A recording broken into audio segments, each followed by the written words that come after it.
Hi, everyone. This is Dr. Lisa Shelly for the Thrive for Life. So today we're going to be discussing meal prepping. I know you're like, wait a minute, I've always wanted to know about meal prep because this is so important. So I'm so glad to be able to talk to you about it and kind of explain the ins and outs, and then also discuss the 3 mistakes people make while meal prepping. Now, for those, this may be your first time here. You may not know but there we go. All right, here's a little bit more about me. My name is Dr. Lisa Shelly. I'm a board-certified internal medicine and obesity medicine physician, and I work outside of Atlanta, Georgia, in the suburbs, and also the host of the Back on Track Overcoming Weight Regain podcast and YouTube channel. And I specialize in helping people not only lose weight, maintain weight, and do it within their busy life. So I'm here to help you be the best version of you that you can be. So without further ado, let's talk about the meal prep. Meal prep. Now, before we get there,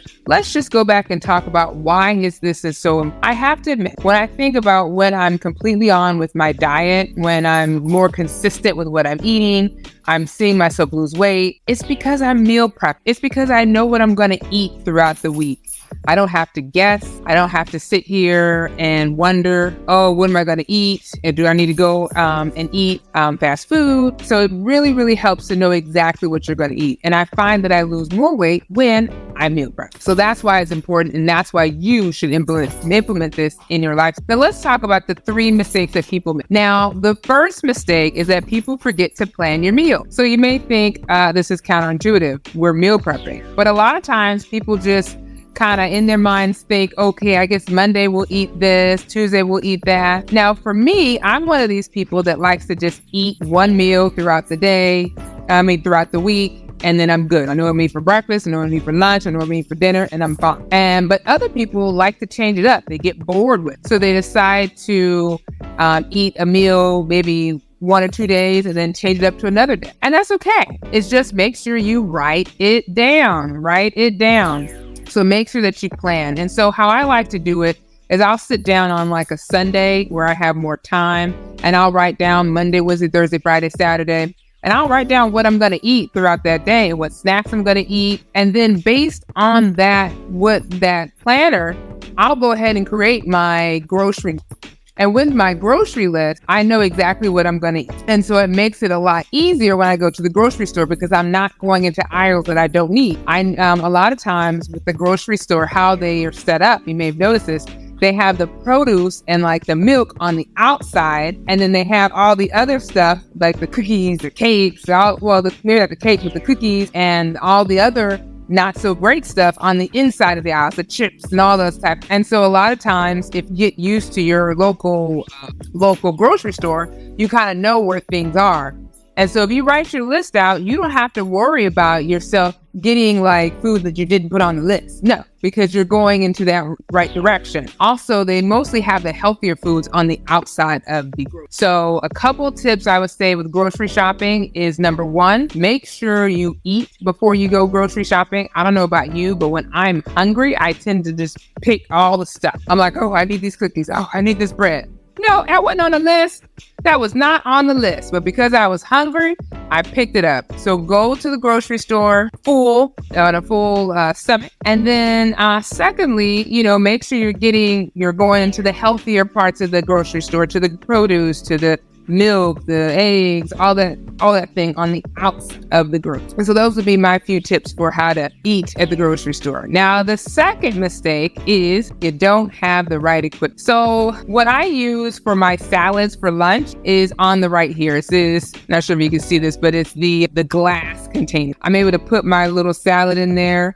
I build it like when I'm ready. I just put the salad, and then I have the other ingredients on the side and just kind of apply it, and then voila, I'm done. So I eat my food. The other thing that I use for dinner is kind of this divided container where I have enough for maybe rice and for my collard greens on the other side. And so you'll see a picture of that. The other thing I would say is that I, for breakfast, love to eat like yogurt with granola. I do this a lot. And so I know I buy my granola. I know that I'm going to eat it. So in order to make it to make the time go by, well, just not to delay in time is I put it already in these Ziploc bags. And so I already measured out the 1/4 cup, and I know how many calories that is. And I put it in the Ziploc bag, put it in a container that you can see it. So then I just grab and go.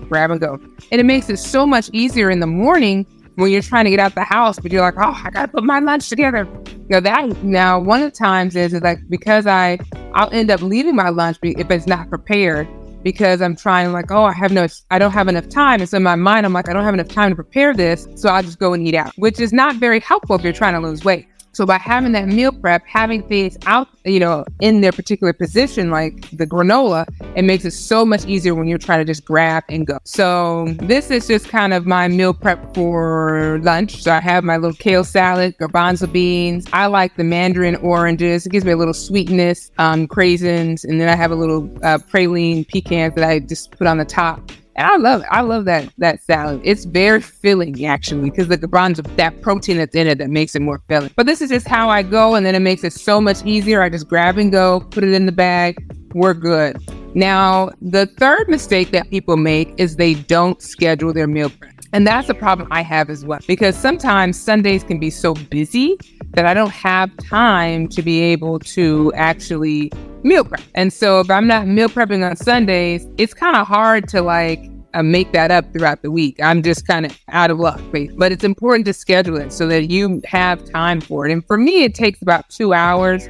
I'm not the fastest cook. I like to cut, the onions, cut the garlic, and so it takes me a little bit longer to cook. But, as long as you have that, you put that time in, it really makes a huge difference. It really does. And so this was what I was mentioning before, the rice and the collard greens. So I have that. And you can also put a little protein in there as well, especially if you do eat meat. I'm actually a vegetarian, so I get my protein from the beans. So let's talk a little bit about challenges, things that kind of stop us from meal prep. So challenge number 1, I don't have enough time to meal prep. That's okay. Like, there may be times where you just don't have time to cook. You're busy, you got things to do. And so the one thing I would say is get a meal service. I currently live outside of Atlanta, and there are multiple meal service of people that have, and even for me, a plant-based diet, where I can go and get somebody who has a plant-based diet, and they'll cook for me, and I have my meals for the week, and I don't have to worry about it. Sometimes I'll just buy dinner from them and then just eat my salads for the during the day. And I have my little snacks too out. So there's a really easy way. Even if you don't have time to meal prep, you can always buy a meal service where they meal prep for you, and you can just go.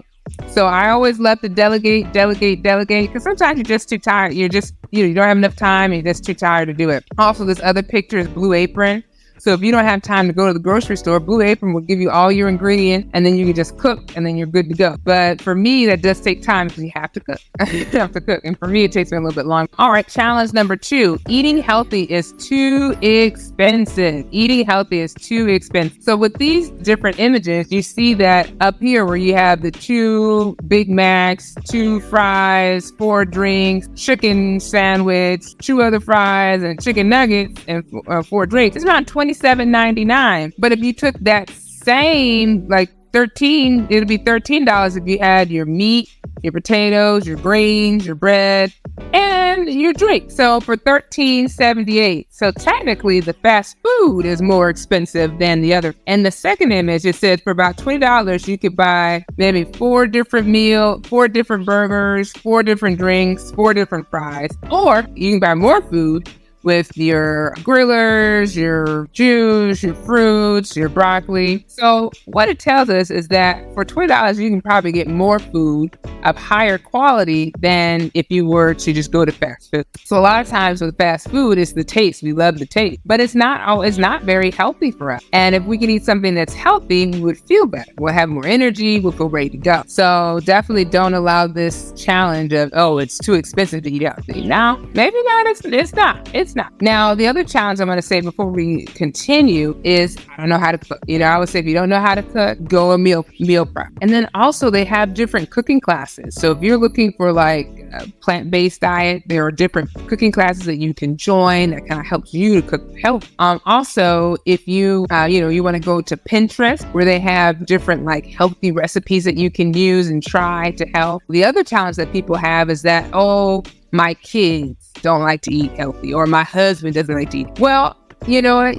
You can't change people, unfortunately. You cannot change people. You can only change yourself. But if that's the case, they can eat what they want to eat and you eat what you want to eat. You prepare your meal so you can just grab and go and they eat what they're going to eat. You can't make them eat healthy, but you can choose what you do. And the other thing is, I've had patients who have started to eat healthy. I remember this one lady, she was started to eat healthy, and her grandkids started eating her healthy food. And she was like, wait a minute, I like this fruit. This fruit is, this fruit is a little bit more expensive. Don't be eating my fruit. But they saw what she was doing and actually started to eat healthy. So you may be really surprised what your kids are looking at, what your husband or spouse is looking at, because what you may find is that you are actually being a better example to them and teaching them how to eat healthy. And they may be following you in your steps. You may not even realize. So last but not least, how do you implement this in your everyday life? Number one, choose one goal. If it's like, hey, I'm going to meal prep this week, let that be your goal. Or if it's like, okay, hey, I'm going to, make sure I write down my list of grocery stores so I don't buy other stuff, let that be your goal. Whatever the goal it is for you, go ahead and write that down. Next, schedule it into your daily schedule. Thirdly, think about what challenges may come up and then figure out how you're going to overcome. Because regardless of what we do, there will be challenges, but we just have to be able to. Alrighty. Well, I'm your host, Dr. Lisa Shelly. I hope this is helpful. The 3 mistakes people make while meal prepping. Feel free, if you're actually looking at this in the replay, just put #replay so we see you. And if there's any questions you have, feel free to leave it for me. All right. Until next time. Bye.